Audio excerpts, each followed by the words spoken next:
अस्सलाम वालेकुम, मैं हूं डॉक्टर मुज़म्मिल इरशाद और एक बार फिर हम एंटी ओबेसिटी मेडिसिन पे बात करेंगे क्योंकि एक फरमाइश आई है कि मैं उन मेडिसिन पे बात करूं जो जिल्द के अंदर लगाई जाती हैं।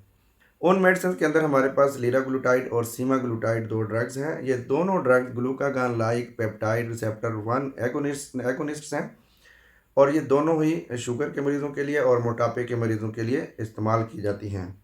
यहाँ मैं ये बता दूँ फिर वही बात कि ये जो एंटी ओबेसिटी मेडिसिन्स हैं ये उन लोगों को दी जाती हैं जो अपनी डाइट को कंट्रोल कर रहे हों, एक्सरसाइज कर रहे हों, उसके बावजूद उनका जो बीएमआई है बॉडी मास इंडेक्स वो 30 या 30 से ज़्यादा रह रहा हो, या वो लोग जिनका बीएमआई 27 या उससे ज़्यादा है लेकिन उनको ओबेसिटी से रिलेटेड कॉम्प्लिकेशंस हैं जैसे कि शुगर है, हाइपर कोलेस्ट्रोलीमिया है या फिर हाइपरटेंशन है। ठीक है, तो वो लोग 27 बीएमआई पे भी शुरू कर सकते हैं लेकिन डॉक्टर की एडवाइस के बाद।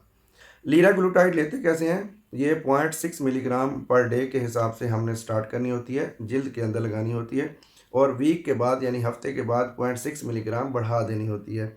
यानी पहले हफ्ते 0.6 मिलीग्राम पर डे, फिर 1.2 मिलीग्राम पर डे जिल्द के अंदर और तीसरे हफ्ते से 1.8 मिलीग्राम पर डे के हिसाब से जिल्द के अंदर लगानी होती है। और इस तरह करते करते हमने 3 मिलीग्राम पर डे पे जाना होता है।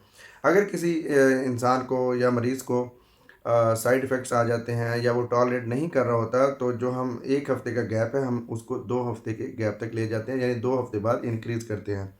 अगर कोई बंदा ये मेडिसिन 3 मिलीग्राम पर डे पे टॉलरेट नहीं करता तो उसे ये दवाई छोड़ देनी चाहिए क्योंकि 3 मिलीग्राम पर डे से नीचे ओबेसिटी के लिए कोई फ़ायदा नहीं होगा।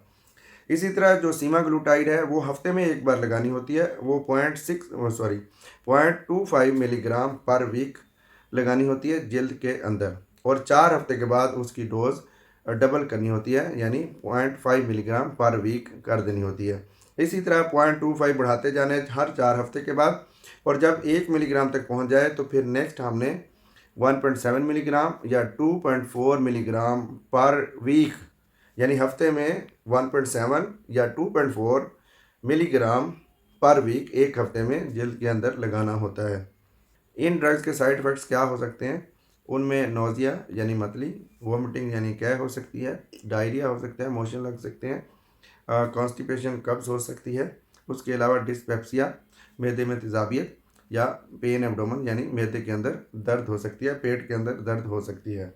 किन लोगों के लिए ये दवाई अच्छी रहेगी, बेहतर रहेगी? वो लोग जिनको भूख ज़्यादा लगती है, या वो लोग जो कहते हैं हमारा पेट नहीं भरता, क्रेविंग्स आती रहती हैं, या वो लोग जो शुगर के मरीज़ हैं, उन लोगों के लिए ये दवाइयाँ अच्छी रहती हैं लेकिन डॉक्टर की एडवाइस के बाद।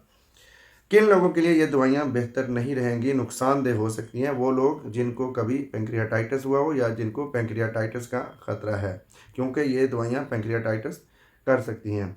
इसी तरह वो लोग जिनको थायराइड सेल कैंसर का ख़तरा हो या MEN2 का, वो भी एक तरह का ट्यूमर है, उसका ख़तरा हो। लेकिन जो ट्यूमर है, जो कैंसर है, ये सिर्फ चूहों के अंदर देखा गया है, इंसानों के अंदर इस तरह की कोई रिसर्च मौजूद नहीं है। पाकिस्तान के अंदर जो लीराग्लूटाइड है वो सेक्सेंडा के नाम से आ रही है जो ओबेसिटी के लिए यूज़ होती है, और इसी तरह सीमाग्लूटाइड वीगोवी के नाम से आती है जो एंटी ओबेसिटी के तौर पे इस्तेमाल होती है। बहुत शुक्रिया।